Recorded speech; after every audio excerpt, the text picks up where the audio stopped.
Welcome to Ars Equi, the podcast on all things law and technology. I'm Tima.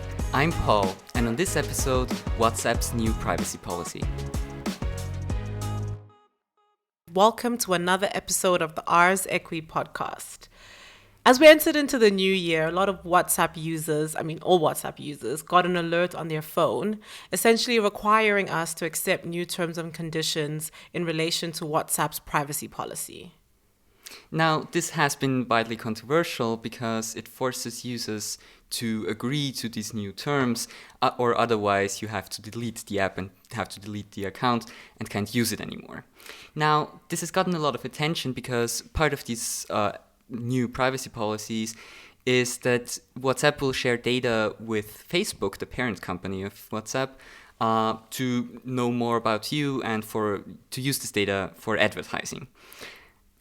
Right. So given how much of a big deal this has caused and the uproar on social media and in the media itself, we decided that we should have a look into what exactly do these new changes in the WhatsApp privacy policy mean? How do they affect us as WhatsApp users? And from a legal point of view, is this something that you should really be concerned about? Yeah, so maybe we will jump right in and talk about what data WhatsApp even has of me. Like, what do they know already? Right, I think so. For a lot of people were really concerned that all of a sudden now WhatsApp is taking all of this information from them. And because WhatsApp is such a personal application, I guess less so like Facebook and Instagram, where WhatsApp is really your private conversations with family, friends, things like that. I think people are a lot more concerned about the processing of their information on this platform. Yeah, I mean, is WhatsApp reading my messages? Because like what I'm posting on Facebook and what I'm posting on Twitter and Instagram and so on, I know that this will be public to some degree, and I don't really care like if they also know Yeah, this. I want people to know what I'm thinking Right. and where I've been and stuff like that. But I don't want people to know what I'm texting my mom and my dad. Yeah. So what does WhatsApp collect? So according to their privacy policy, WhatsApp collects your account information, right? So that's like your phone number. If you have a profile picture on WhatsApp, this will be processed, your profile name, and all the things that WhatsApp needs to essentially create your account and then continue to maintain your account while you use their services. Now, the next point in privacy policies is your messages, but they explain how they are using it, and they say that they can't read your messages due to a thing called end-to-end encryption. So essentially, the message you are sending to a recipient is encrypted on your phone and then only sent encrypted to the other phone, and only there can be encrypted. So WhatsApp A doesn't store these messages, and B can't technically read them because of this encryption. Right. So the short answer is no, WhatsApp is not reading your messages. This would be a gross invasion of your privacy, and it would genuinely be illegal. So they're not doing that. But they are storing your messages that are not delivered immediately, right? So for example, if I send a WhatsApp message to Paul, but Paul is offline and it's like one tick, that message will be stored until Paul comes back online and the message can be delivered. Once it's delivered, then the message will be deleted from WhatsApp servers. Yeah, but even if it's stored, it is encrypted, so they can't really do anything with it. Exactly. So WhatsApp is not reading your messages, but they are definitely processing and sharing the metadata that is surrounding your messages. So information about your message, right? So things like how frequently you message, what time, the timestamp, all of those things are processed. Am I correct? Yeah, and also like who you are contacting and who do you have in your address book, so who are the people you know. And this is actually quite interesting in my opinion, because they are talking quite a bit in this privacy policies about your contact details, because or your contact lists, because these are personal data of other people, right? That you are sharing with them. So this already creates this like kind of weird legal situation of like you agreeing to some processing of someone else's data. Yeah, and I think what's really interesting about your address book thing is that WhatsApp is processing all the numbers in your address book, regardless of whether these people use WhatsApp or not, which for me is like massively problematic. Because if they are only processing numbers that they already have access to, then that would be a different story. But if you have a phone number in your address book that doesn't use WhatsApp, WhatsApp still has the right or the freedom to process that number. And in their privacy policy, they literally say you confirm that you are authorized to provide them with such information, which makes no sense. Yeah. They do say that it's encrypted, but it doesn't necessarily mean that it's anonymous. Right. Because they can still know that, for example, if us two have the same contact, third-party contact in our contact list, they know it's the same one. So it isn't really anonymous. It still is personal data. And if this person then signs up, it can say, hey, you two friends, Tima and Paul, you already are already on Facebook. Exactly. WhatsApp. So something else that WhatsApp processes is your device and connection information, right? So the type of phone that you use, your battery levels, your IP address, anything that has to do with the device that you use WhatsApp on and all the surrounding identifiers, WhatsApp does process that information. I found this really interesting because it seems so random, that they want to know your battery level and they want to know what specific version of app and browser and which phone network you're on. But my interpretation of this is that this is some kind of fingerprinting, essentially, even without knowing or matching up your phone number with your Facebook profile, for example, they can still compare all of these data on your WhatsApp and on Facebook Messenger, for example, and then match you up based on all of these data points. Exactly. And that's the whole point, because these identifiers would be unique to you, right? So the type of phone that you use, the browser that you use, the version of which apps you're using, all of that stuff will be unique to you. And it will be a lot easier for them to match that up with other Facebook products that you might also use. So yeah, it's a lot going on. They are processing a lot of your personal data. And then let's move on to live location. So when you share your live location on WhatsApp, WhatsApp collects that information automatically.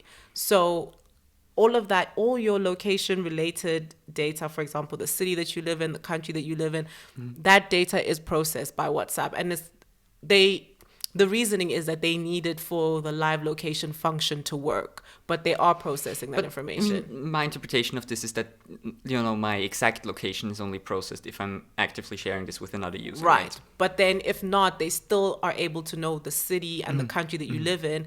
Whether or not you share your live location, they still have your number and your area code of your number. So they're still able to know, if you're a +43, you live in Austria, or you know what I mean, you're a +27, you live in South Africa. So they do have that information.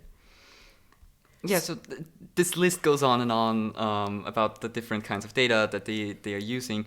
What I will say, though, is that they're quite open in their privacy policy about what they're collecting. I feel like a lot of privacy policies are high-key shady, and they try to make it seem as though they are not processing that much, but they leave things out. So a lot of other privacy policies are not very specific on, we're taking your location data, we're taking this, we're taking that. But WhatsApp's privacy policy, they really are telling you exactly what's going on. And I mean, it's not great, but I appreciate the honesty. I mean, they are legally obliged to do so. Exactly, but so many companies are legally obliged and they don't. Yeah. So, I mean, it's not the best, but I'll say thumbs up for the honesty and for just being upfront about what it is. Because for me, I read privacy policies, so I would like to know what I'm entering into. Whether I have a choice or not, I think knowing is better than being in a position where you're kind of blindsided when you later find out all of this information is collected and I had no idea. Oh, definitely. So, what is now the whole thing about WhatsApp sharing information with Facebook? They do have two kinds of privacy policies, one for the EU, or strictly speaking, the European Economic Area, where the GDPR applies. Right. And one for the rest of the world. And there are some key differences, right? Mm-hmm. So can you tell us what the differences are for the EU? I mean, the main point really is the Facebook one. Yeah. So the EU one seems more detailed, in my opinion, and it has all the things that the GDPR require us to have in these privacy policies. But the main point is the sharing data with Facebook. Right. So in the one for the rest of the world except the EU, it very clearly states that WhatsApp will send data to Facebook to match up your information, so your profiles on Facebook and WhatsApp, and to target ads to you, so they know like what kind of shoes you like, and they will show you adverts of shoes. Right. So then their entire argument is like this is an integration. It's a necessary for integration. So in order for all these Facebook products to be integrated, because I guess if most people who use WhatsApp also use Instagram, also use Facebook, and they're trying to create some sort of synergy between the two. But in that sense, in creating that synergy, this gives rise to a lot of legal issues, ethical issues, antitrust issues, and things like that, which we will get into as we go on. Now, what is interesting and what I read in an article is that Facebook is really interested in phone numbers of users, which seems quite trivial. Right. But they are a unique identifier for each user. So you mostly have exactly one phone number that is your only one, and that can identify you a lot of different services. That's really interesting that it's that they're attaching you to your phone number as opposed to like your name on your profile or something like that. But I guess it makes sense because a lot of people have the same name. Exactly. And also most people have had the same phone number for years. Yeah. So whether you switch phones or whatever happens, you always try to keep your number as best as you can. So it is a unique identifier, and they are definitely trying to connect you on Facebook and on Instagram and on all these social networks with your phone number. Another reason why you can log in on Facebook with your phone number and log in on Instagram with your phone number. I actually never thought about that. I'm realizing things. You're like providing the data for them. Free. And it's so much easier to log in with your phone number than it is to like have a new email address all the time and things like that. Yeah, and you just get like the code on your phone. It's easy, yeah. Okay. I mean, this is quite interesting, and I'm going into the depth of antitrust law. Okay, go in. Just as a warning, because we said that we didn't want to talk about it too much, but this actually is quite interesting, because Facebook initially acquired WhatsApp in 2014, right. And there was this whole antitrust proceeding in the European Union, which was about Facebook potentially having a monopoly on, internet advertising and how this could endanger competition.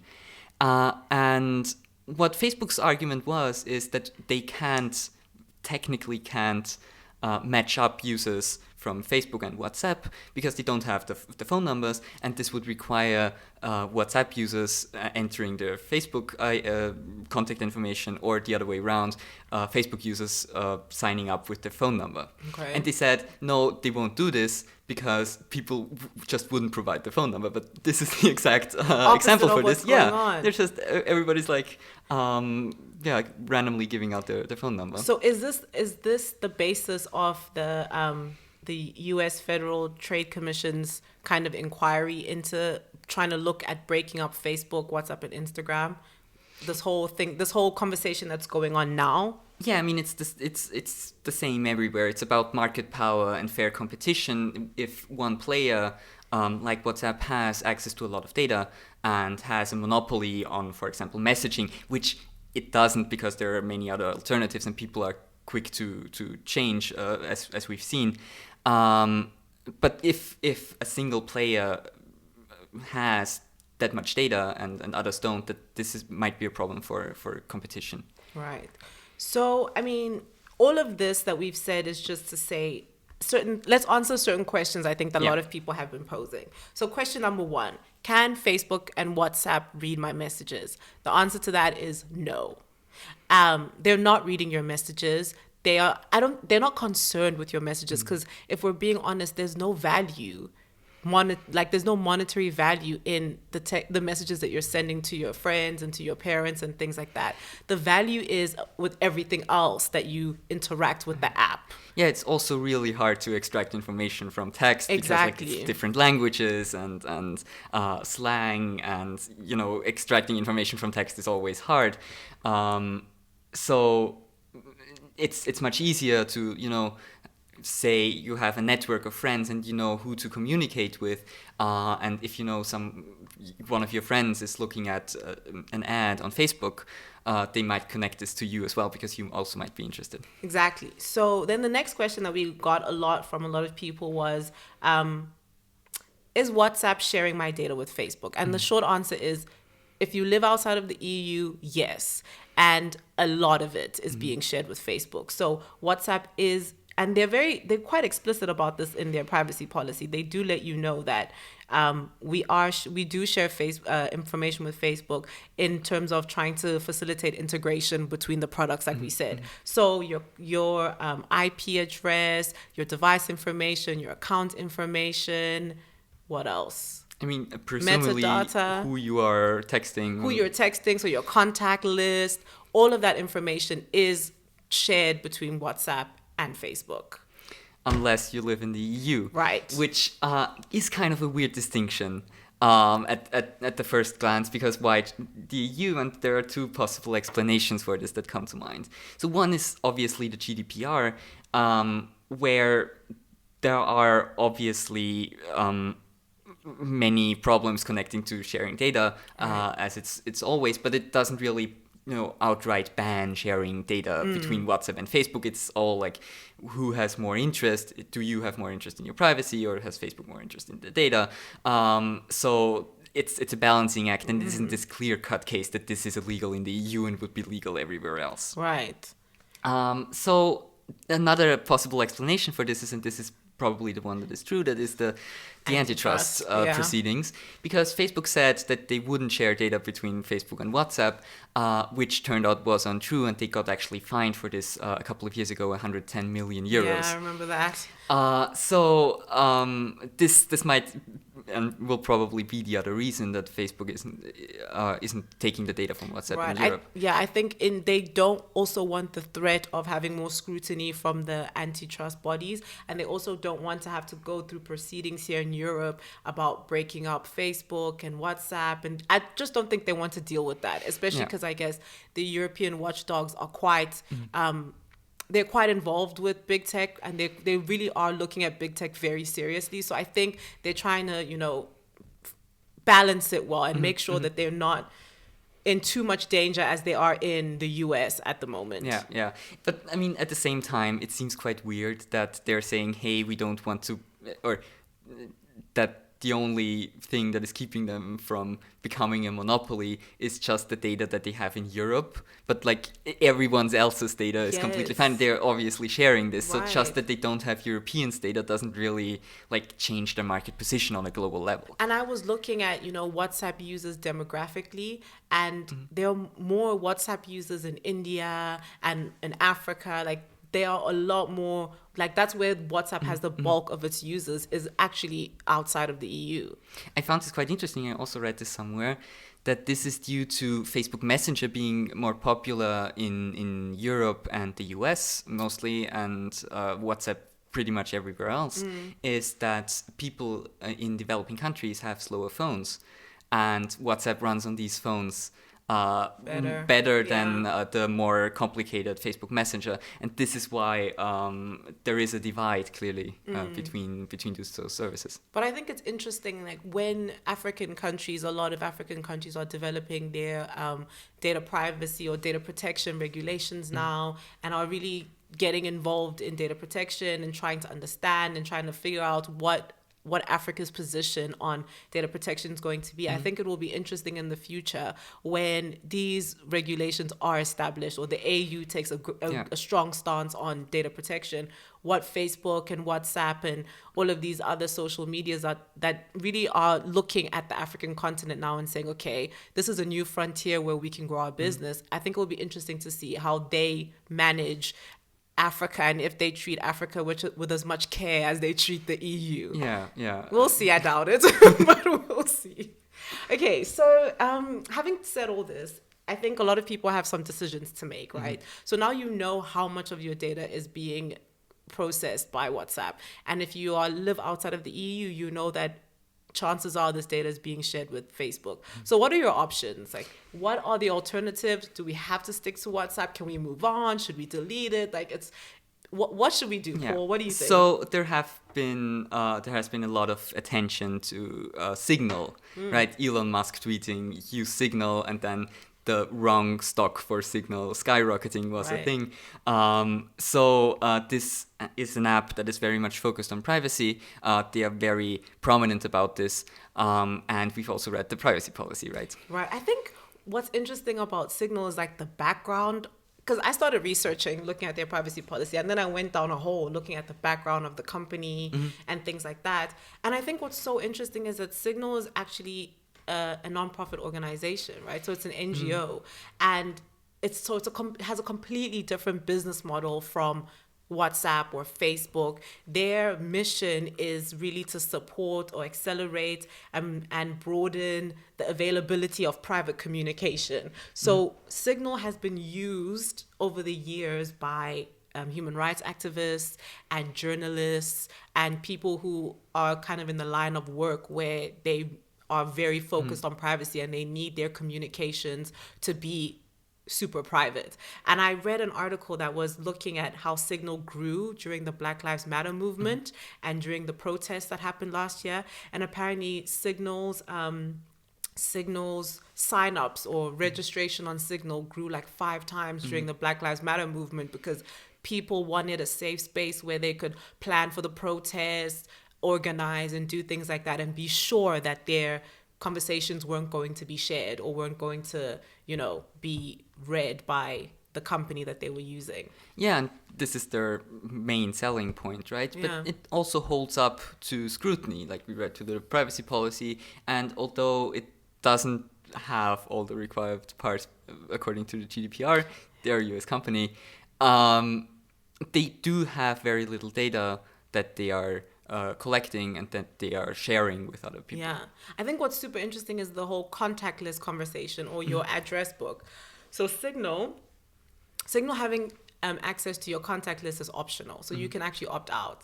And Signal optionally discovers the contacts. So they have some sort of software where they discover the contacts on your address book that also use Signal.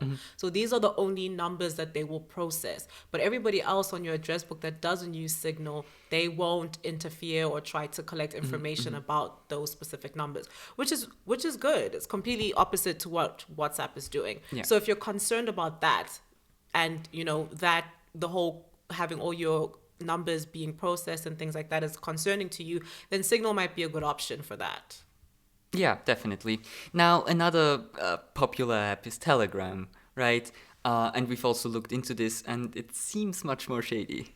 Yeah, I don't know. So Telegram, I also looked into their history of Telegram. And Telegram was launched in 2013 by 2 Russian brothers. And they previously had a social media network called VK that they ended up having to abandon because President Putin's allies got involved in the business and took over, and then they were pressured out of the country. So it's like this whole dramatic thing. But Telegram's founders do have some sort of political affiliation in a way, I would say. Yeah, I mean, they, like, on their website, they say that they had to leave Russia because of, like, the laws that they didn't agree with, and now they're in Dubai, if I remember this correctly. And they say, yeah, well, we move here as well if the laws change and we don't like it, which seems a bit weird. Yeah, but I mean, it's interesting. I think it's always interesting to look at the intention of founders. So people who create these products, what are the intentions in creating these products? What is like the mission of the company? What are the goals? And I think that's where Telegram and Signal are completely different because Telegram is definitely a for-profit company. And I think their business model is more in line with what WhatsApp and Facebook are doing as opposed to what Signal's trying to do.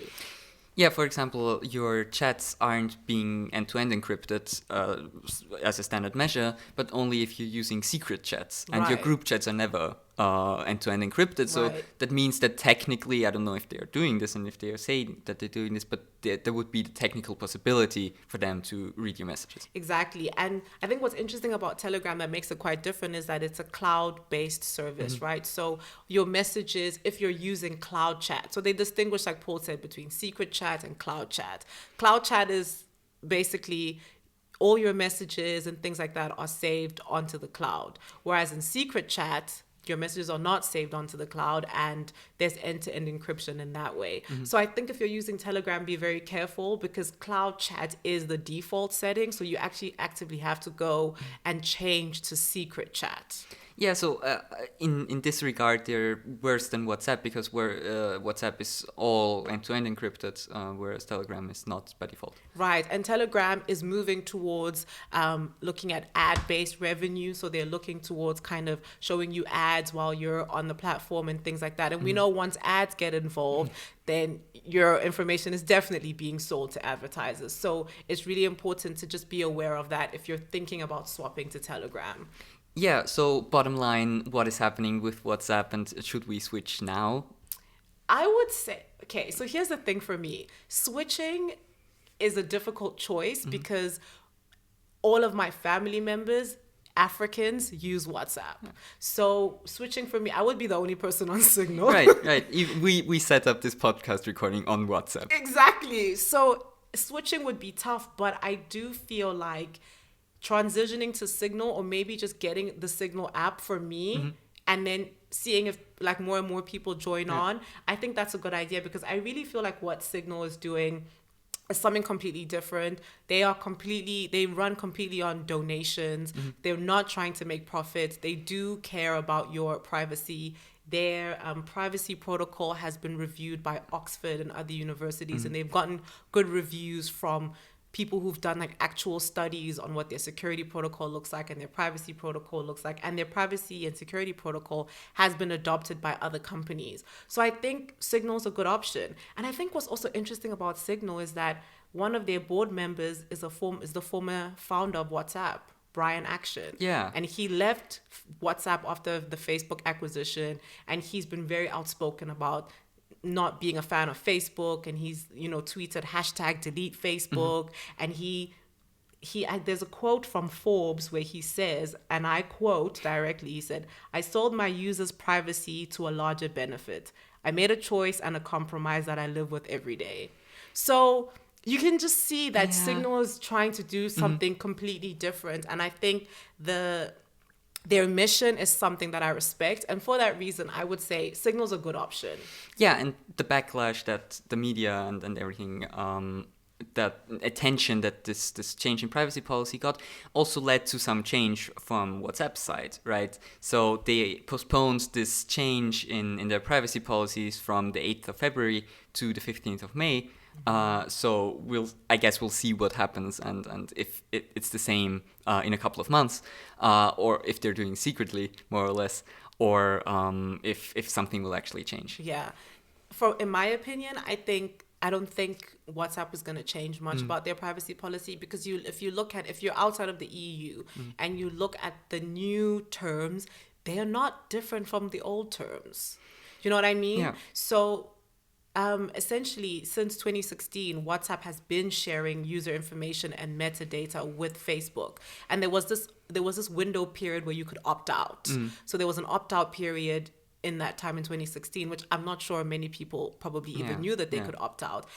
So lots of WhatsApp users have been having their information shared with Facebook for years now. So why would they change that now? I mean, it's a weird thing that this suddenly gets this kind of attention.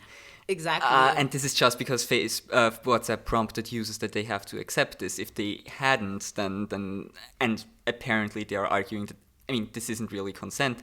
Then why did they even? Exactly. And I also think it's the time that we're in. I think people are a lot more aware with Netflix shows, like the Netflix documentaries on social media, and people are a lot more aware about what's going on social media and the power that these big tech companies have. So I think in 2016, where they were able to kind of sneak that into the privacy policy, and we were largely unaware, it didn't cause this much of a social uproar. I think in 2021, people are wisening up a little bit more. People are caring a little bit more about their data, and people are understanding the value that their data actually brings to these companies, and are starting to demand some level of respect and some sort of reciprocal relationship between themselves and these companies.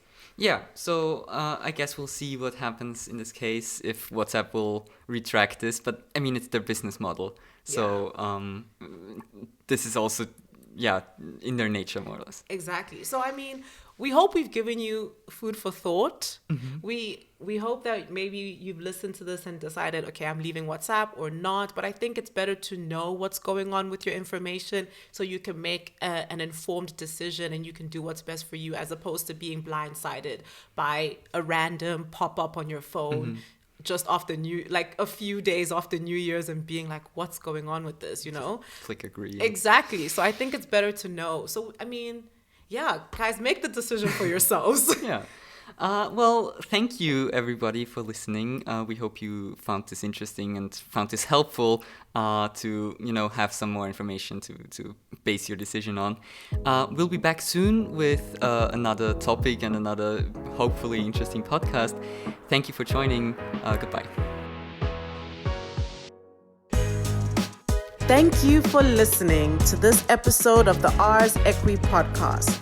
Check out our other podcast, Ars Boni, brought to you by the Department of Innovation and Digitalization in Law. Please be sure to like, share, subscribe, and leave your comments down below. Thank you again, and join us next time on the Ars Equi podcast.